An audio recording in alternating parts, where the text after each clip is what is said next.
Let me put my settings on. I done learned how to do something different with my settings. Yes.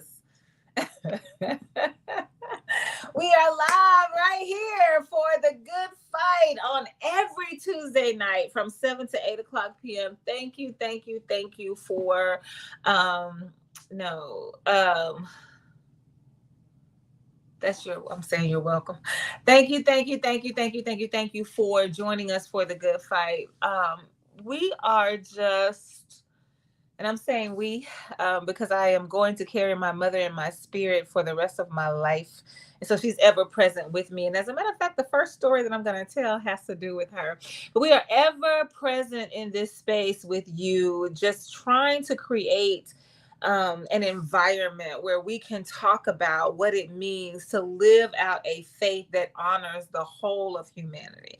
That's what this is about. The good fight is about a decolonized, a deconstructed faith that allows us to be pure and raw with whoever your God is, even if your God is Jesus, Buddha, Allah, the creation, the world, Wiccan, it does not matter. Whatever is guiding you to live in the higher vibrations, that's what we want to make sure that we are cultivating in this space. So thank you so much for joining us. If this is your first time joining us for the good fight, there are ways that you can engage with us. Number one, we ask you to locate yourself in the story. There's always a text from the Bible. There was a time I was like, I ain't gonna even use the Bible, but that didn't work very well for me in my own head. But always gonna be a text. Like, where are you in this story that we read from the Bible, the Christian Bible? Because I grew up Christian, that's all I know. I'm gonna stick with what I know. But where are you in this? Like, which role are you playing? And then you even can interrogate yourself to think about the roles that you have played over different seasons of your life. You can continue to interrogate yourself to ask, what roles would I rather play? What roles do I think would serve me better to play now that I understand differently, now that I have more wisdom, more knowledge, and more understanding? So find yourself in the text and then just sit with it, and see what it says to you. See what the centering of that location offers up for consideration in your own body. Another way that you can engage with a good fight is to look through a window. So this is somebody else's story. Like, you can't find yourself in the text. Like, I'm not trying to force you to be in the text. You can't find yourself in the text. This is not your experience. This is not your wheelhouse. This is not your area of expertise. This is not your lane. You don't know anything about it. All you can do is just watch and learn and receive the story as the gift that it is. Because every time someone chooses to share something about their lives, every time we read from the text, every time we read a book, every time we read a blog, every time we read an article, every time we read an editorial, somebody is putting their story out there for us to receive. And whatever happens with it in our bodies, they have no control over. But the fact that they are willing to, that they are wanting to, that they are desiring to share this story with you for whatever it yields, then we receive that as gift. And so that's another way that you can engage. Just sit back and receive the story, and then whatever happens, happens. Whatever doesn't happen, doesn't happen. Again, there's no pressure at all. A third way that you can engage with the good fights is to walk through a door. So beyond this moment, like, we're only going to be here from 7 to 8, but beyond this moment, like, when does it come up what we talk about? When does something that we talk about during this session, when does it come up? What does it say to you? What does it mean for you? How does it move you forward? How does it challenge you? How does it cause you to resist? How does it infuriate you? Like, whatever that is beyond this moment, however this talk, this conversation shows up for you, then that is what we want you to consider as a way to engage. You can also comment right here. I don't know if Hotep is here tonight or not. But there are some times that you all are having conversations with each other. And Raman asked Hotep a question last week, and I haven't seen Hotep's response yet. So I'm going to reach out to Hotep after this session to be like, sir, I need you to respond about these different stages of water that you, was it the water that he talked about, the ice that he talked about? I have to go back and see, but I will reach out to Hotep to remind him to respond to ramen. But thank you so much for joining. For those of you who always join, welcome back. That's what I can say. And then for those of you who have been looking for me and you have finally found me, Hill Mills. Hill Mills. Here I am. I'm so glad that you finally found me. And I hope that you will find something in this conversation that will make you feel like it was worthy of your time. I want to start tonight. So every week at 6 o'clock, I send out a flyer on Facebook to tell us to remind us that the good fight is coming up in an hour, and then also to give you the text in case you want to read it before you show up, and then to give you the title so you'll know. Actually, the title is not designed for you to know where I'm going. Honestly, that's by design. Like, you're not supposed to know. Like, you got to show up. It's supposed to be like enticing. It's supposed to be like, wait, where's she going with this? Like, that's what it's supposed to be. But still, the title is there. And the title tonight is Anybody Ask Jesus?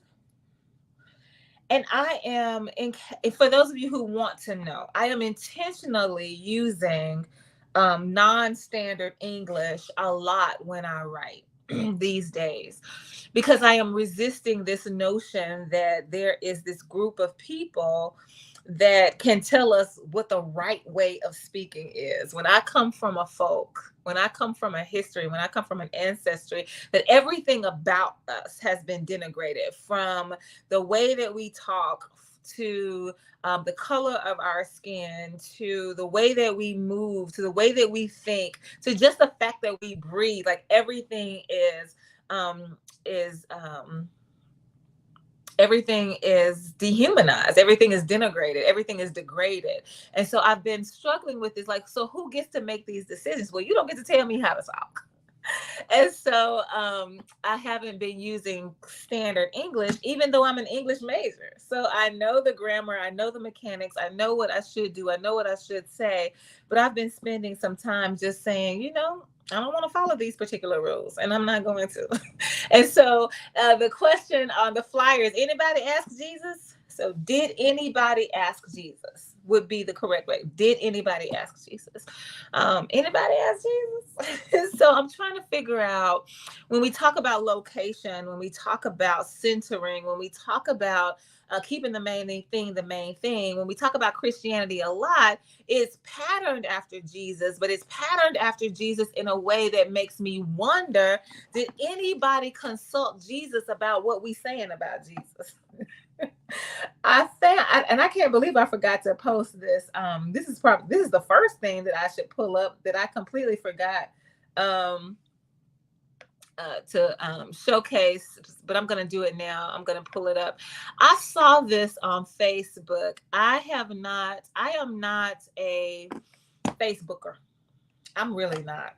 I use Facebook as a tool to advertise, to promote what is happening in my own world with my own platforms.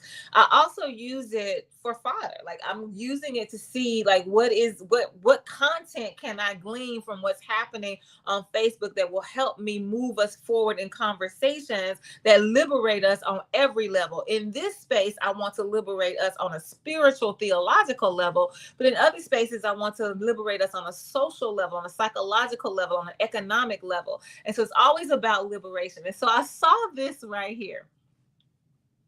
And it says, if Jesus died on the cross, what makes y'all think he likes crosses?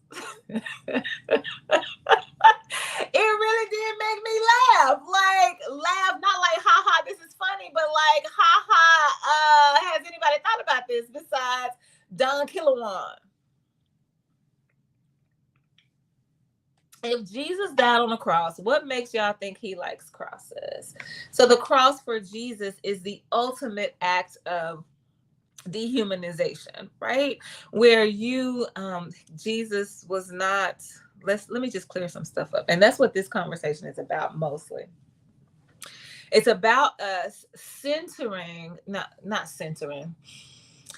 It's about us molding and shaping and creating and curating a faith around a man who never said, this is what I'm asking y'all to do. So we're giving Jesus so many props. We're saying that we're doing all of this in the name of Jesus. We're saying that we are being led and guided by Jesus for all of the things that we are doing, from legislation to education to parenting. That's what we say that we're doing. But Jesus himself could not possibly have been consulted, because if you had stopped to ask Jesus what Jesus's plans were or how Jesus felt about it, you would have gotten a different understanding from the way that we interpret things today. And so this particular person who talked about crosses, I think about all the crosses right here. I wonder, can I show them to you? Let me see if I can show y'all these crosses.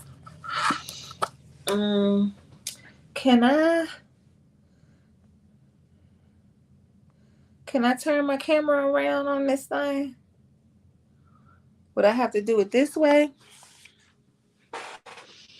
For y'all to see these crosses? It's 3 crates. That's 3 crates that's filled with nothing but crosses. They used to adorn my wall. And not only did they used to adorn the wall in this house, they adorned the wall in the house that I had in Mississippi before I moved to Arkansas. And they started out adorning the wall in the church where I had an office in Gulfport, Mississippi. And so this idea, I never once stopped to think about it at the time. How does Christ feel about the cross? Never once did I think about it. All I know is that I grew up with the cross being a symbol of what it means to be a Christian. It's a symbol of your faith, a symbol of your dedication, your commitment, your desire to be a follower of Jesus Christ, to be Jesus Christ in this world. And then as a Christian, the way I was proselytized, the way that people taught me how to be a Christian, the way that people converted me into Christianity was to say, and that's what we are asked to do for the whole wide world. We are asked to go out into the whole wide world. I'm talking about globally, domestically, we're supposed to go out into the whole wide world and win the world for Christ. So I'm supposed to get you to understand the same things that I do about Christ so that you can receive him as your Lord and Savior, and thus make heaven your home and be able to resist ending up in hell. And so the way that I was proselytized is that the cross symbolizes the suffering and shame of the cross. So it is a reminder to us that we must be for the world what Jesus is for us. And that is why we wear the cross, and we wear it boldly. Like, if we wear it all on TV, we wear it everywhere we go. We want everybody to know, hey, this means that I'm a Christian. But the question on the table is, did anybody ask Jesus how you feel about the cross? How does Jesus feel about the cross? And I was thinking about this as it relates to people, particularly people who are incarcerated. I have so many friends who are formerly incarcerated. I have so many friends who are incarcerated presently. I have so many friends who will be free from incarceration very, very soon. So incarceration is very close to me. I'm like one step removed.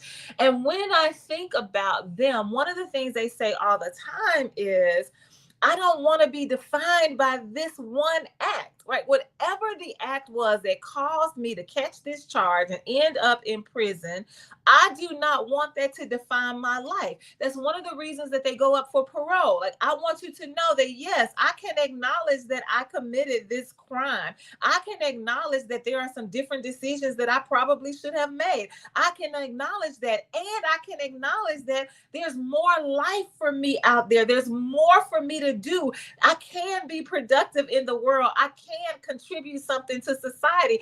Don't let this one thing be all that you remember about me. Even when I watch the crime shows, I hear people, the loved ones of the folks who end up dead, I hear them saying things like, I don't want them to be remembered as a victim. I don't want them to be remembered as the person who was fooled by this. I don't want them to be remembered as someone who the wool was pulled over their eyes, or they played the role of fool without without knowing it. I don't want that to be how you are remembered. I want you to remember them for their smile, for their laughter, for their energy, for their goals, for their aspirations. Like, that's what I want you to be remembered by. So if I think about that, how we as people who are living on this earth today, that we can see, feel, and touch, if we feel like, no, I want to be reminded about more than my trauma, whether it was trauma I caused or trauma that I experienced, then why would we think that Jesus wants to be remembered by the cross?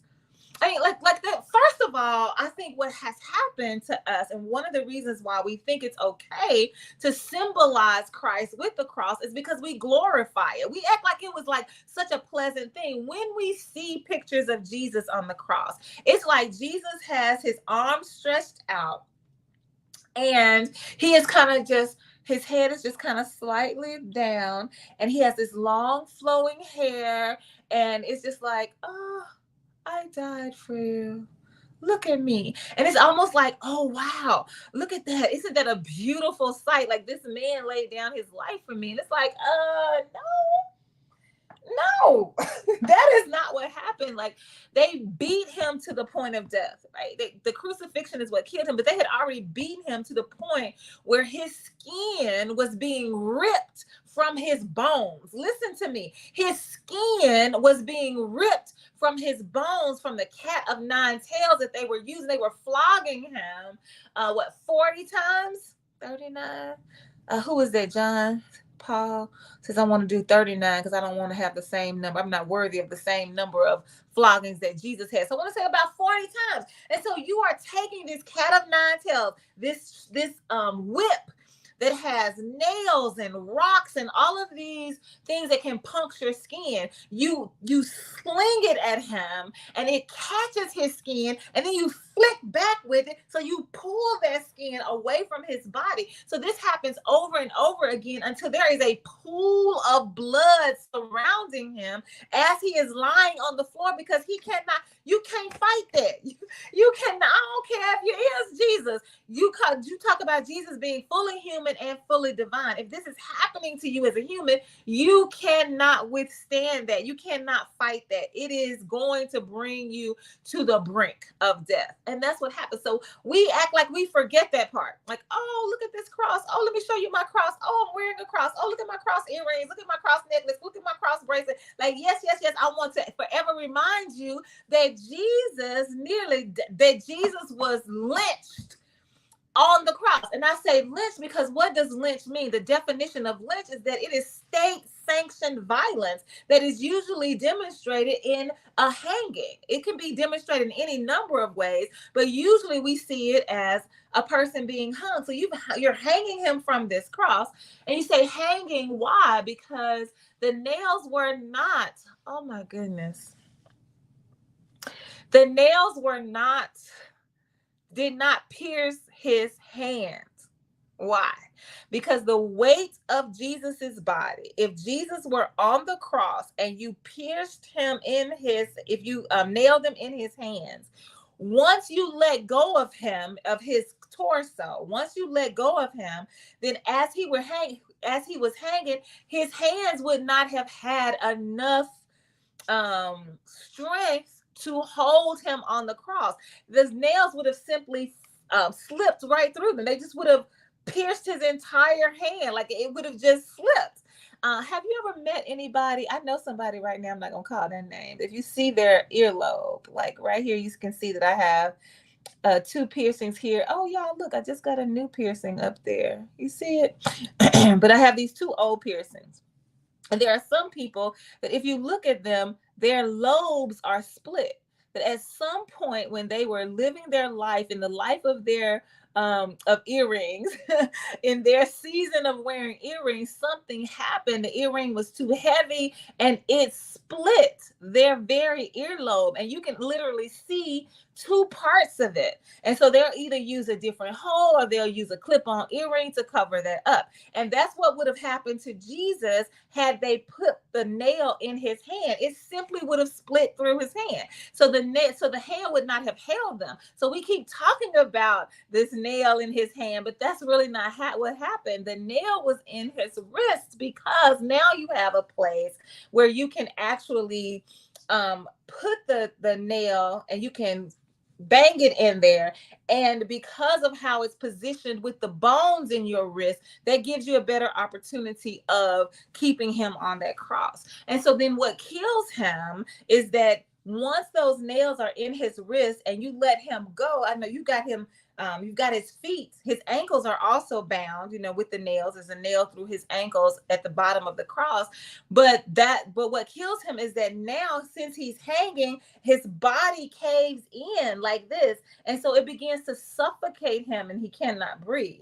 And so that's what happened. The weight, like you're crushing him, you're crushing his lungs, you're crushing all of this part of his upper body, and he cannot breathe. And so then he dies. And so this is an agonizing death that takes a long time, because it's like from the 9th to the 12th hour. So like 3 hours at least, he's dying. Can you imagine dying for 3 hours? Like knowing that you are about to die. Like I know what is happening to me, and people are watching me. My own mother is watching me helplessly as I am for 3 hours at least, watching me. Can you imagine what that feels? Can you like what? What? Like that has got to be excruciating on every level for Jesus himself, but those who are watching. Like, have you ever watched a person die? The closest I've ever come to watching a person die is when they've been on life support. And we've been hoping and wishing and praying that God will perform some miracle that brings them back to us the way that we remember them before they got sick or injured, whatever happened to put them on life support. And then we realize at some point, the family has to realize, whether we wait until everybody comes in from out of town, we're waiting for that last son to show up from the military, whatever it is, that finally gets us to the point that we say, this is not going, there's nothing else. This person is gone. Like they're superficially being kept alive, and we are being selfish keeping them alive. Like it's time for us to let go. So when we finally let go and we pull that plug, and we are all standing around watching this person take their last breath, that's the closest that I've come to this. And it did not take 3 hours. It did not take 1 hour. It did not even take 30 minutes, 15, 20 minutes tops. We are watching this person take their last breath. I remember that like it was yesterday. And this was a person that was my parishioner. So this is not my family member. This is not my blood. This is not a person that was born from my body. This is someone that I am adjacent to. And I remember it like it was yesterday. So can you imagine a mother watching her child for 3 hours struggle to live, knowing that they're not going to survive, but death is yet on its way? Can you imagine that? And we saying, oh, well, no, what? Let's walk around here with all these crosses, even though there were people who watched this. There were people who were actually like making a game out of it, casting lots, gambling away the clothes. Like we have just made this, like we have desensitized the cross the way that we desensitize senseless death in this world. And we're acting like it's no big deal. Oh, let me remind him of his agony. And so when I saw that on Facebook, I was like, what are we doing? What are we doing? Did anybody ask Jesus? Like, how you feel about this cross? What's your response to the cross? What's your reaction to the cross? We act like Jesus will be so happy that you remember the cross, but did anybody consult Jesus? Or are we just speaking on Jesus's behalf? And so I thought about my mom. So my mom had 3 children, 2 boys, 1 girl. She wanted a girl so badly, but she only wanted to have 3 children. So if I had not been a girl, that just would have been it for her. She was not having more than 3 children. I don't really know why she settled on 3 children. I don't know. We never had that particular conversation. But she tells the story because during the time that my mother was having me, so my mother was born in 1936. So things were just done differently. Like you didn't know if you were having a boy or a girl until the actual birth of the baby. And so my mother had 2 boys. Here I am in her womb, and I was born on May 2nd at 3:28 in the morning. And so she has been laboring for a minute. waiting for me to come. And so it's all through the night, waiting for me to get there. She's tired, she's exhausted. And finally she delivers me. And the people come into the room, like they race into the room because she had built a rapport with the nurses in the hospital. She had built this rapport, so they knew that she wanted this baby. So they raced in. They're so excited. They're like, "It's a girl! It's a girl!" And she's like, "Woohoo!" I'm like, "T, that's all I got." She said, "Good." I was tired. So she has these 3 children, and one of the things that was important to her was that the 3 of her children learned how to swim. Based on her own trauma as a child, she wanted to make sure that her children learned how to swim. I don't really know the ins and outs of the trauma. I just know there was trauma around water, and she did not know how to swim. But she opened herself up to say, I'm gonna learn how to swim. So when Derek, my older brother, he's the oldest of the 3, when he was of age and they wanted to teach him how to swim, my mama started taking lessons with him. Derek learned how to swim. My mother did not. Dwayne came 7 years later, and when it was time for him to learn how to swim, he started taking lessons. My mother started taking lessons with him. Dwayne learned how to swim. My mother did not.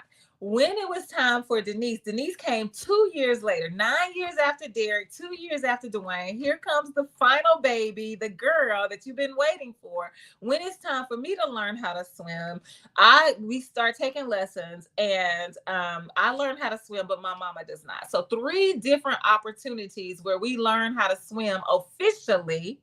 I need to say that officially. I don't know if I was trying to get away with it or not, but I really just thought about it. Like, let me tell the whole story. We really learned how to swim because my daddy threw us in the water and was like, get over to the other side. That's how we really learned how to swim. And so then the expert swimmer that taught us the lessons was really just trying to hone the craft, right? Because my daddy had already taught us, you need to figure out how to get to the other side. And all 3 of us did. They just threw us in there like, and my daddy couldn't swim, and my mama couldn't swim, just threw us in the water. We was like, look. But officially, we did take lessons. We became lifeguards. We did all of those things. But my mother never learned how to swim. She was never able to conquer her fear of the water from whatever that trauma was that brought forth that fear. So when she was cremated, I was having a conversation with my brothers, and we were talking about like who wants what, like what do we need to bring, because we're doing these we have more than one memorial service, one in here, one in Arkansas, one in Mississippi. Like, what do I need to bring? Because I'm in charge of this. So what do I need to bring? So I asked, who wants the ashes? And my brother Dwayne, the middle child, says, I want them. I said, okay. Derek was like, no problem. If you want them, you can have them. So at some point, I asked my brother Dwayne, what are you going to do with the ashes? I just wanted to know, like, I just asked. I just wanted to know. Like, I wasn't doing anything with them. I took some because I know, because I'm going to get a tattoo with mine. That's what I'm doing with mine. But I just took a few and I gave him the rest.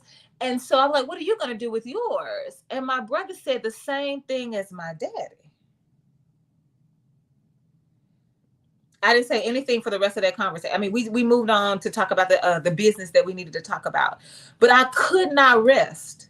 Because my daddy, what we did with his ashes was that we took him out and we scattered him in the water, the reservoir in Mississippi, because he loved the water. He could not swim, but he loved the water. He loved to fish. He loved to watch it. He loved to be on the boat, even if he wasn't fishing. He just wanted to be in the boat. He just loved to be out on the water. He thought that it was peaceful. It was serene. It was tranquil. That's what he loved. And so when it was time for us to find a place for him to rest forever and ever, absolutely, we're going to let him rest in the water. Y'all might not believe this, but I have the pictures that when we took his cremains to the reservoir, the water was a one color, this bluish color. And once we poured him into the water changed colors. Now, y'all can talk about chemicals all you want. We were in a spiritual state of mind. Our emotions were running high. We had just left the memorial and we traveled to the reservoir so that we could scatter his ashes, and I watched as the different shade of water traveled across the waves until we couldn't see him anymore. And there are some times where you don't need to take a picture. Like, I don't need to try to capture this I just need to stay in this moment. So I stayed in the moment for a long time, but then I was like, I need a pic. Like, look at this. You can actually see my daddy moving through this water. I was like, what? And so I took out my phone and I started taking pictures, and I have those pictures to this day. And so that's what we did with ashes. So when my brother said the same thing that I did, I'm going to do the same thing with my mama that I did with my daddy, I was like, but my mama is scared of the water.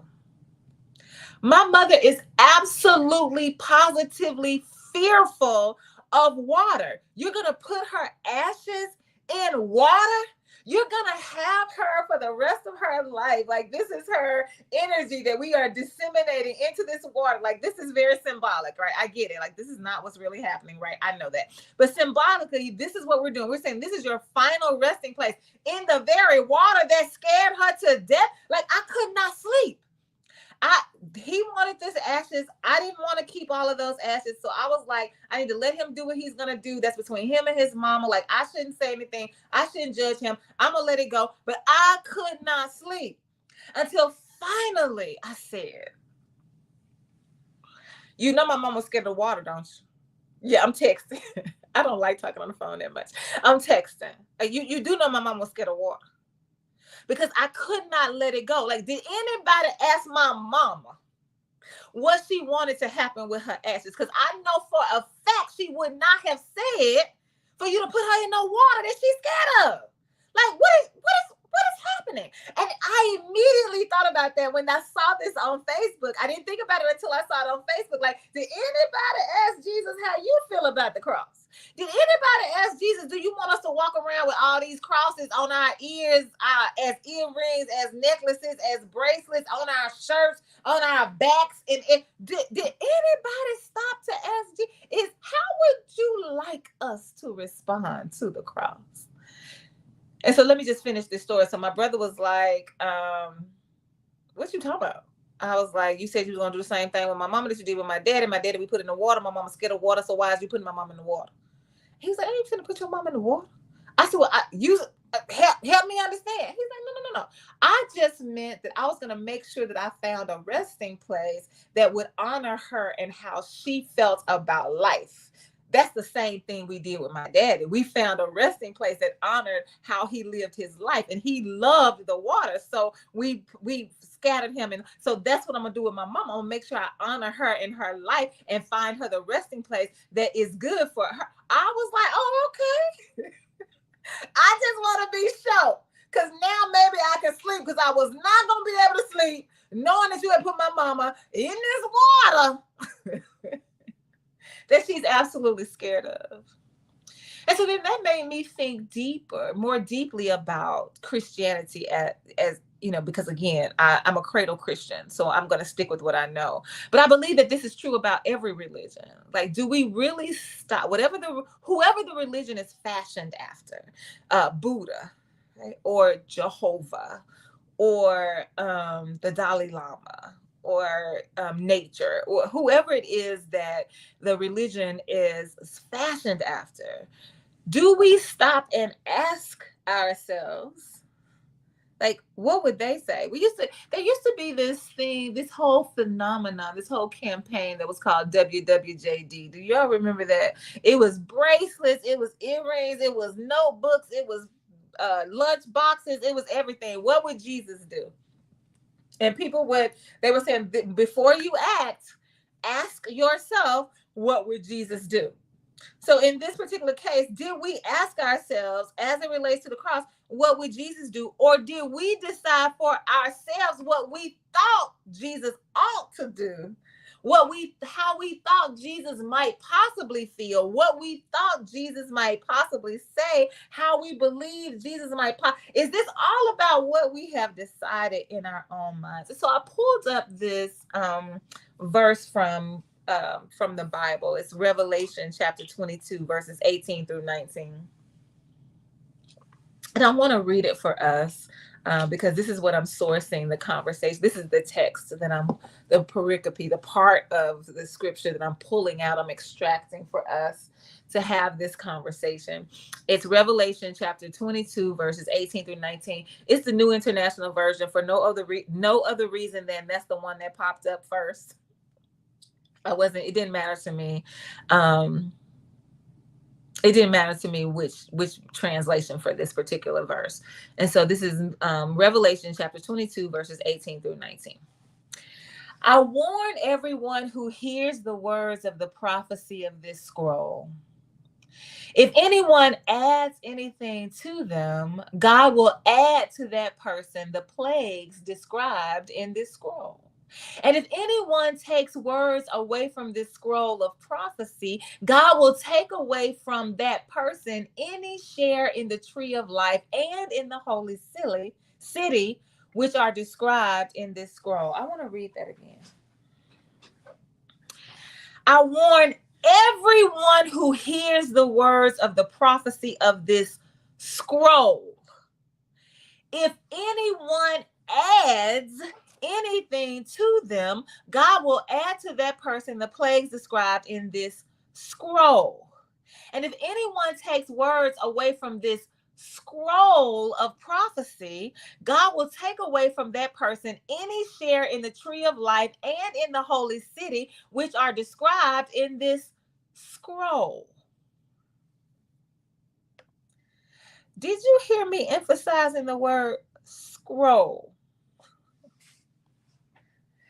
So when we talk about scroll, we're not talking about the Bible. We talk about scroll. We're talking about that parchment that they unrolled in order to read from. We talk about Jesus reading from the scroll in one of the Gospels. We're talking about the Torah. We're talking about Jewish tradition. We are not talking about Christianity. We're talking about Jewish tradition when you're talking about a scroll. So we're not talking about these 66 books that we have in what we call the Bible, the canon of the Bible, the Christian Bible, because 72 is what I believe the Catholics have. But we're talking about, this is not even the same document that we are referring to when we're talking about you can't add or subtract nothing from the Bible or else. That's what we preach. That's what we teach. But you can't be consulting Jesus about this, because Jesus, A, was not a Christian, and B, did not have a Bible, and C, did not even authorize it. Who asked Jesus, do you want us to write this Bible? Anybody ask Jesus? Jesus ain't said nothing about no Bible. Jesus ain't said nothing about no canon. Jesus ain't said nothing about no Old and New Testament. Jesus has not said anything about Christianity. Jesus has not said that I am the father of any religion. Jesus did not even say I am the father of the way. And the way is what the Jews called it. So in Acts, you will find us using the word church for the first time. You will find it in the book of Acts. But before that, people were not considered to be Christians. There were a group of Jews. And then you got Peter, you got James, you got John. Those were the three, we call them, the way the story goes, these are the three men who were closest to Jesus: Peter, James, and John. When people are sick, and they had to, they wanted Jesus in the room to heal the person, Jesus would take Peter, James, and John with him. So these were the closest of the disciples that would go with him to make sure that they are there with him as support, there with him for whatever they need, for helps, whatever it is that he needs as he is performing, whatever he's doing in these moments. So these are the main three: Peter, James, and John. And they were all Jews, and they were practicing Judaism. But what happened was, when they met this man named Jesus, and actually his name was his name Jesus the Nazarene, maybe, but it wasn't Jesus the Messiah. When they met this man named Jesus, and they came to relate to him in the way that they related to him, when they came to realize that he could affect their lives, when he came to realize that they made them think differently, that he made them think differently, when they came to realize that he made them want to act differently, when they came to realize that he made them want to be better people, is no different from when we fall in love with somebody. Most of us fall in love, and our lovers make us want to be better versions of ourselves. talks. Our lovers teach us things that we never even thought about before. We cannot wait to be in conversation with them because we know that we're going to learn something, not just learn something about us, but learn something about them. Our lovers help to take us to the next level in our lives. They help us to realize that there are goals that are yet to be achieved, that we can do it. They support us. They are the wind beneath our wings. Like, that's the relationship that they were having with Jesus. It's no different from us finding somebody that pricks our spirit and makes us say, wow, I've never met anybody like you who makes me feel this way, think this way, act this way. I love being in relationship with you. It's no different. But the people that we fall in love with, they don't create no religion that we follow, do they? Look, I've been watching this documentary about a cult. Have y'all watched that documentary about the 7M TikTok dancers? I don't really know that. I can't remember the name of it, but it's something about TikTok. 7M is 7 Management. Robert Shem is the man, and it's a cult. Okay, so I'm not saying that doesn't happen, but on a large scale, that's not what happens. But so here we are. They've met this person, so they are still Jews, still practicing Judaism, but they come to meet this man that makes them begin to think and act differently. And so within the Jewish faith, they create a sect that they call the Way. And they begin to operate based on what they see happening in this relationship that they have with Jesus. And they are in close relationship with Jesus. And they don't even see Jesus as God. And Jesus did not see Jesus as God. How do I know that? Because this is what trips me out sometimes. Because Jesus done told us Jesus ain't God. And the best demonstration of Jesus telling us that he is not God is found in Luke chapter 18, verse 19. I'm going to pull this up. And the way I did this one is that I went to, what is that? Bible Hub.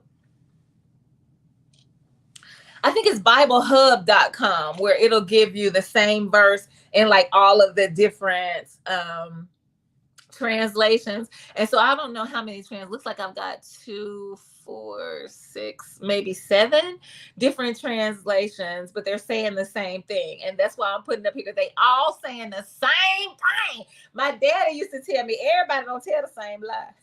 If everybody's saying it, it can't be a lie. Not if everybody's saying it. This is Luke chapter 18, verse 19. In the New International Version, it says, "Why do you call me good?" Jesus asked him. "Only God is truly good." In the English Standard Version, "And Jesus said to him, why do you call me good? No one is good except God alone." In the Berean Standard Bible, "Why do you call me good?" Jesus replied, "No one is good except God alone." In the Berean Literal Bible, "And Jesus said to him, why do you call me good? No one is good except God alone." In the King James Bible, "And Jesus said unto him, why callest thou me good? None is good save one, that is God." In the New King James Version, "So Jesus said to him, why do you call me good? No one is good but one, that is God." In the New American Standard Bible, "But Jesus said to him, why do you call me good? No one is good except God alone." You say, well, why didn't I keep going? Like, why did I choose those versions? Honestly, because that's how many fit on the screen. That's why I just stopped right there, because that's how many fit on. Like, it ain't no magic. It's just look, it's no method to the madness. It's just it was just all that it would fit on the screen. So Jesus says, look, you're calling me good as if I'm God. Nobody is good except God. So if Jesus is talking and says nobody is good except God, instead of saying I am good because I am God, nobody's good except us. Nobody is good except me and my Father. Nobody is good except me and the Father, and we are one. Jesus says none of that. Says it is only God alone, because Jesus did not believe in a Trinity. That's us over here, the ones who have constructed the cross as a means of grace that we think Jesus is happy about, happy to see us wearing.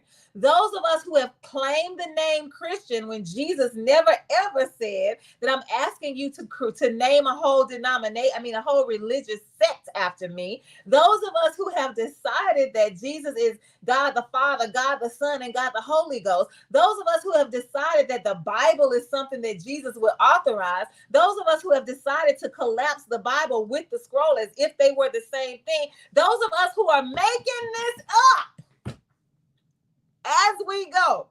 We have now put it in these words in Jesus' mouth. And Jesus said, again, the question on the flyer is, anybody ask Jesus? Jesus ain't authorized none of this stuff we around here doing. None of it.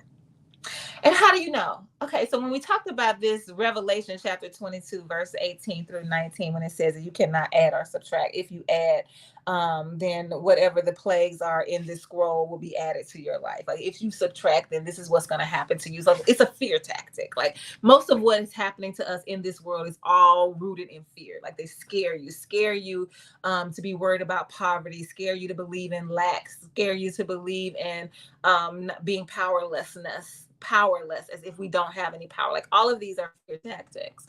But if we stop for a moment and even just think about where this scripture comes from about not adding or subtracting to what we declare to be the Bible, which Jesus did not even authorize, then we have to ask ourselves about John. Like, John, did you even know Jesus? Because what we've done is we've said that John, who wrote the gospel of Jesus, the gospel, Matthew, Mark, Luke, John, the fourth gospel, we've said that John is the same John as John the Revelator. So John, the person John on the island of Patmos, who wrote the book of Revelation. We've decided that those are the same two people. But if we do a little digging, it's like, he couldn't have been both of them. When you think about the times in which the books were written, he couldn't have been both of them. And another thing, in the book of Revelation, he says 4 times, I am John, I am John, I am John, I am John. Anytime somebody got to tell you who they are, it's because they not. Think about the pastors who preach so much against same gender loving, what they call homosexuality. Those that preach against it so much, they say it all the time. They preach on it all the time, they beat it into the ground. They probably homosexuals. They probably same gender loving. Right? So they're trying to pretend they're preaching to themselves. They're trying to get you to believe something that they don't believe themselves. And so here we have in the book of Revelation, this particular writer who they say is John tells you 4 different times, I am John. Why you got to tell me 4 different times that you are John? Because if you are the John of the gospel that we were walking and talking with, the one that we were holding hands with and praying with, the ones that we were watching miracles with, we recognize you. We recognize your energy. We recognize your language. And when you watch the crime shows, one of the things that's always interesting to me, that intrigues me, is when somebody goes missing and somebody takes their phone and wants to send a text on their behalf, the person who receives the text, the first thing they'll say is, this don't sound like them. They didn't use capital letters like this. They didn't use punctuation like this. They didn't use misspelled words. They didn't use contractions. This is not them. I recognize the energy. I recognize the tone. I recognize the language. I recognize the spelling. I can guarantee you that this is not my child. This is not my wife. This is not my husband. This is not my lover. This is not my spouse. And that's why when you look at John the gospel, never once does he say, this is John. Because we can recognize you. Because we've been with you. But the one over here is like 4 different times. I want you to know I'm John. I'm John. I'm John. No, you not. What you are is a dreamer. And that's what happens when we think about the book of Revelation. We have glorified it to say, oh my goodness, it's this book that is it's a book of codes. Like you got to figure out the codes. You got to know it's esoteric. Like only certain people can get the codes to understand and know what it is a dream. Think about it for just a minute. How many of y'all, all of us dream every night. We may not remember our dreams, but that's just part of the sleep cycle. Every one of us is dreaming. So all of you are dreaming. Now, how many of you remember your dreams? That's a different question. But some of you, those of you who do remember your dreams from time to time, doesn't it go a little something like this? You're dreaming. You're asleep. You're dreaming. You're having this whole, it's a whole scene happening. It's people there, it's you there, maybe it's just one person, but it's a whole scene unfolding for you right before your very eyes because you are asleep and you are dreaming. You wake up the next morning, and whatever your ritual is, maybe you sit up on the side of the bed for a few minutes before you decide to slip on your house shoes and get on up. Maybe you stop and you take your medication before you get out of your bed. Whatever it is, you stop for a moment. And when you stop for a moment before you get ready to get up to prepare your day, or even as you are making your coffee, you say, wait a minute, was I dreaming? You wake up and realize that what you were seeing, what you were believing, what was happening ain't real. But if you just pause for a moment, you can recall it. And if you dream like me, I dream in color. So not only am I can recognize the person's, I can tell you who it was. And even when I can't see the space, I can tell you whose energy it was. I can see the colors that not necessarily, sometimes it's the colors that they have on, but it may be the colors in the background. I can tell you what those colors are. Sometimes I can actually read the words that were on a check that was signed by somebody, and I can tell you how much the check was written for. There are times when I wake up and I realize I was dreaming, but I can recall so much of it like it was real, and I can write it down and tell you this is what my dream was. I can do that. My dreams allow me to do that. It ain't real. I dreamt it. Now, sometimes something happens and I'll be like, wait a minute, this is deja vu. I think I've been here before. And I would have been there in my dream. So I do believe that happens. But I'm dreaming this stuff. And then there are also parts of it that are fuzzy. Parts of it that I feel like are right here. Like I can't really see it fully. I can't really see it in front of me, but I can see it on the periphery. And I'm trying. Like, what is that other part? Like, what did we do right there? Like, I'm trying to grasp at it so I can get the complete picture of what I was dreaming, but I can't seem to grab hold of it. And so what do? I fill in the blanks. I can't remember. I know it was something. I believe it only makes sense. So I just fill in the blanks and I create the complete picture of my dream and I write it down. If I put it in a book and publish the book, then somebody gonna read it and be like, oh my goodness, look at this experience that she had. No, that wasn't my experience. That was my dream. I just put it in writing. I can say the same thing about John the Revelator. Did this really happen?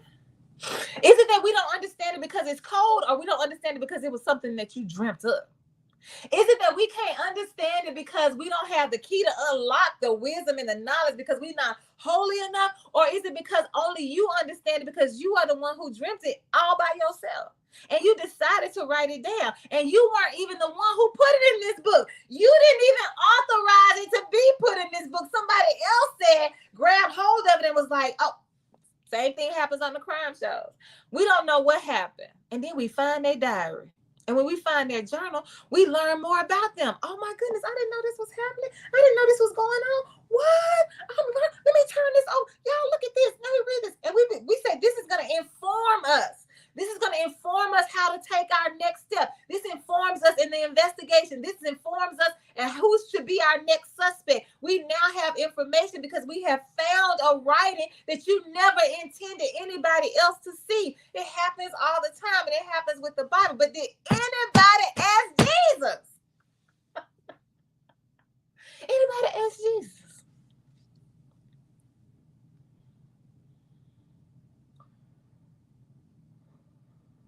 So if ain't nobody asked Jesus, then that means that all this stuff that we're doing, we making up.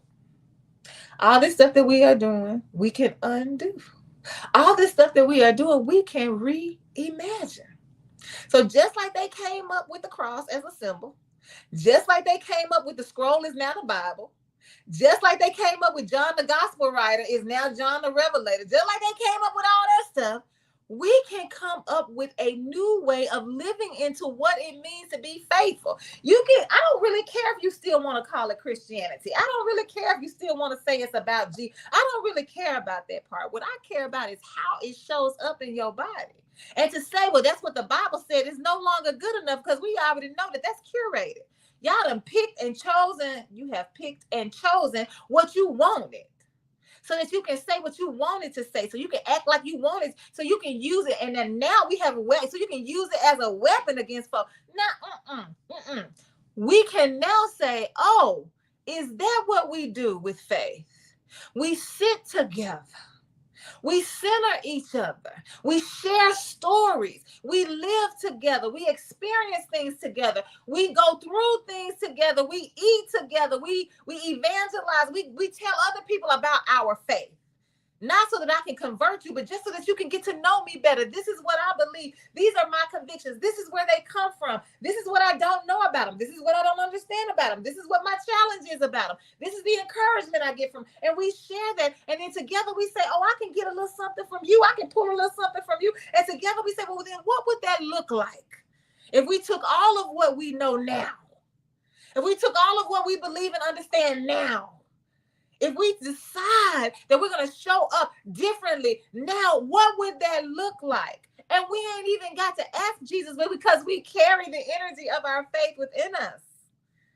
So whoever your God is, whether it's Jesus or Buddha or the creation or nature, whatever that energy is, we all bring it to the space. So we don't have to name it any one name. We don't have to name it anything. We can allow it to live through us and to breathe through us. And we can say, this is how we're going to show. This is going to be our code of human ethics. This is how I'm going to honor you as human when you come in this room. This is how I'm going to honor you as human when I go to the voting booth. This is how I'm going to honor you as human when I decide where I'm going to buy my food. This is how I'm going to honor you as human when I decide who I'm going to purchase from, which retailers I am going to patronize. This is how I honor you when I show you that I'm going to showcase Black sellers. Like, I'm going to go to the Black farmers market. I'm going to source this locally. I'm going to make sure that I go to K Halls and Sons with my produce in Little Rock. Like, this is how I'm showing you what my faith looks like, because it's an inclusive, egalitarian faith that comes from me being in relationship with humans. Not with just being in relationship with Christians, but being in relationship with humans. And I've come to understand something about each of you that continues to inform the way that I am. It informs the way that I act. It informs the way that I react.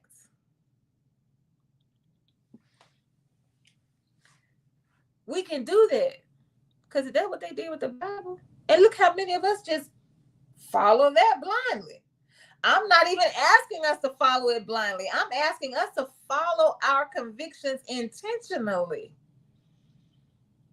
I'm asking us to reimagine, reshape, remold, redesign, reinform, re-educate.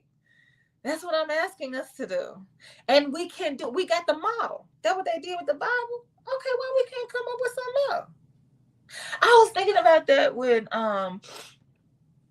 somebody was talking about the different techniques that they were using. And I think it was Miss Johnny Walker this morning on the radio when she was saying she's been doing radio since like the 70s, and that this technology that they're using now is like way, way, way away from the way they used to do radio back in the day. And she was saying now you don't even have to have any human interaction. I can just send you the link, send you my music, and you can just drop it and we'll see how it goes from there. And she was saying, well, how do we incorporate how we used to do things with the new way of doing things so that we're honoring both? Like, I'm not just dismissing the past. I do recognize that evolution has happened and I want to honor that. But I also know that there are some things that we want to bring with us, like the art of touch, the art of communication, the art of face-to-faceness. I do know that that is valuable. So how do we integrate the two so that what we have now is a togetherness that moves us forward in the way we're going to to live into this industry, right? To keep this music industry going. To me, it's the same thing. Like, I'm not asking us to throw the baby out with the bathwater. There are some things that we can reclaim. There are some things that we can bring with us from this book that we call the Bible. There are other things that we have to say. And so what is the newness that we are offering to this space? What is the new way of living into our faith? What is the new way of understanding the words? What is the new way of engaging with each other? What is the new way of intertwining what we know and we believe and what we feel with how we respond and react to other folks? What is the new way of this person to person, face to face interaction? What is that? How do we bring that together so that we move forward in a way that serves us now? Because the Bible from 1565, whenever it was, I honestly don't know the year. They don't serve us now. You can't just pick that up and plop that on 2024 and say this is how she was talking about Montel Jordan. This is how we do it. No. Anybody ask Jesus about that? Because Jesus would say, first of all, I don't even know what you're talking about. Bible. What? 3 in 1. What? Christianity. What? Jesus be like, I don't know y'all life. And so that's what I'm asking us to do, to spend some time rethinking, reimagining, reliving, reinventing what it means to show up as faithful in a world that's not dependent on the constructs of Bibles and religions and doctrines. What does that look like for you? Reach out and holler at me. Let me know. I want to know. Thank you so much for joining us for The Good Fight. We will be right back here next Tuesday from 7 to 8 p.m. CST. Can't wait to see how this conversation unfolds with you beyond this moment. Walk through that door. Bye-bye.